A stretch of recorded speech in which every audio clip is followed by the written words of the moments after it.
വിഴിഞ്ഞം തുറമുഖ പദ്ധതി 2015 അതിൻ്റെയൊക്കെ തറക്കല്ലിടുന്നു. 2025 അതിൻ്റെ ഒന്നാമത്തെ ഘട്ടം പൂർത്തിയാകുന്നു.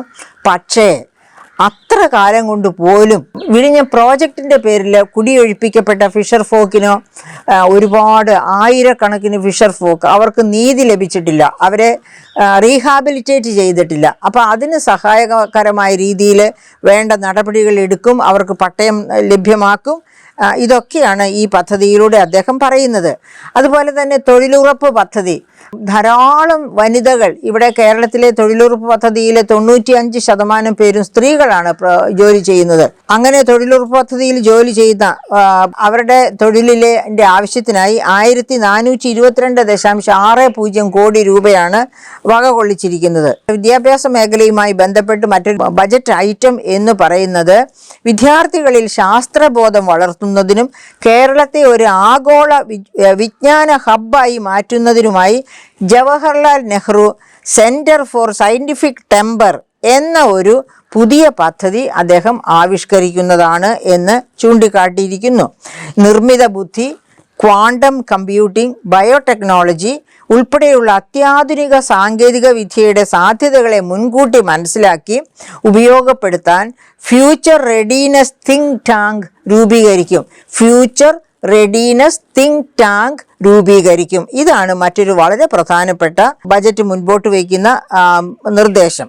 ഇനി അതുപോലെ തന്നെ വിദേശ വിദ്യാർത്ഥികൾക്ക് കേരളത്തിലേക്ക് വന്ന് പഠിക്കുന്നതിന് സഹായകമായ രീതിയിൽ ഒരുക്കുന്ന സെമസ്റ്റർ ഇൻ കേരള പദ്ധതി, അതാണ് മറ്റൊരു പദ്ധതി. സെമസ്റ്റർ ഇൻ കേരള പദ്ധതി, അത് സെമസ്റ്റർ ഇൻ കേരള പദ്ധതി രൂപീകരിച്ച് അക്കാദമിക് ടൂറിസം, നമ്മൾ നേരത്തെ കേട്ടിട്ടുണ്ട് health tourism, responsible tourism, farm tourism എന്നിങ്ങനെ പലതരം ടൂറിസത്തെ പറ്റി കേട്ടിട്ടുണ്ട്.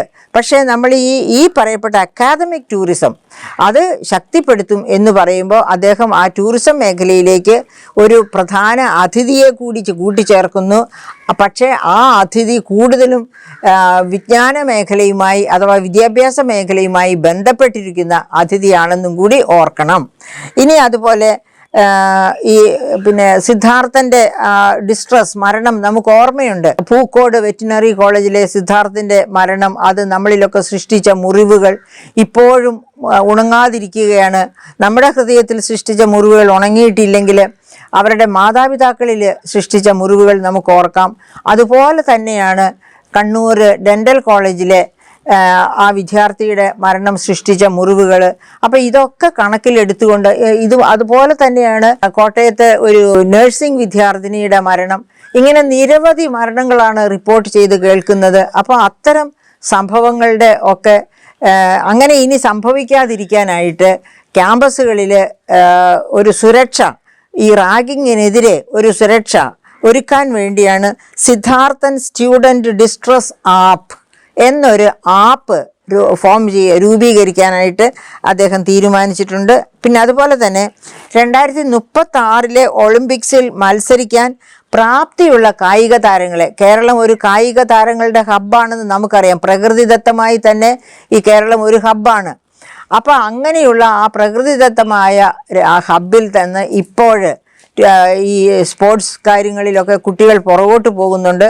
അത് മാറി അവർ മുൻപോട്ട് വരാൻ 2036 ഒളിമ്പിക്സ് കേരളത്തിൻ്റെ കൂടി ഒരു പ്രധാനപ്പെട്ട വിജയ വേദിയായി തീരുവാൻ വേണ്ടിയാണ് കായിക താരങ്ങളെ വാർത്തെടുക്കാൻ വിഷൻ 2036 അങ്ങനെ ഒരു വിഷനാണ് കൊണ്ടുവന്നിരിക്കുന്നത്. പിന്നെ ഔട്ട് ഓഫ് പോക്കറ്റ്, ഈ പ്രാവശ്യത്തെ 2023-24 national family health survey report പുറത്തു വന്നപ്പോൾ ഏറ്റവും ഉയർന്ന ഔട്ട് ഓഫ് പോക്കറ്റ് എക്സ്പെൻഡിച്ചർ ഉള്ള ഒരു ഹെൽത്ത് മേഖലയാണ് കേരളം.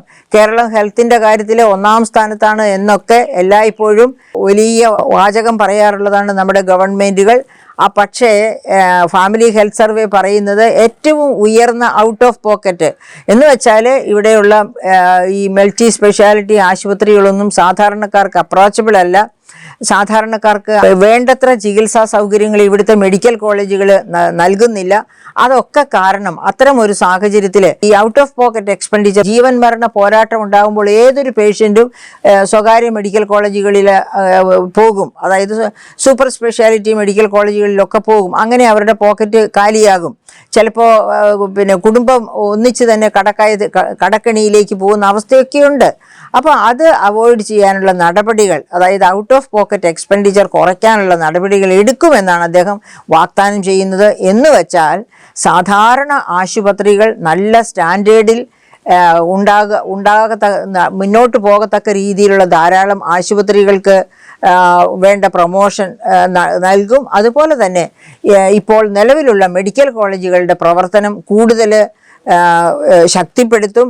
അതുപോലെ ഇപ്പം നമുക്ക് 14 ജില്ലകളിലും ഓരോ മെഡിക്കൽ കോളേജ് ഉമ്മൻചാണ്ടിയുടെ കാലഘട്ടത്തിൽ പിന്നെ തുടങ്ങിയിരുന്നു, പിന്നെ അനുവാദം കൊടുത്തിരുന്നു.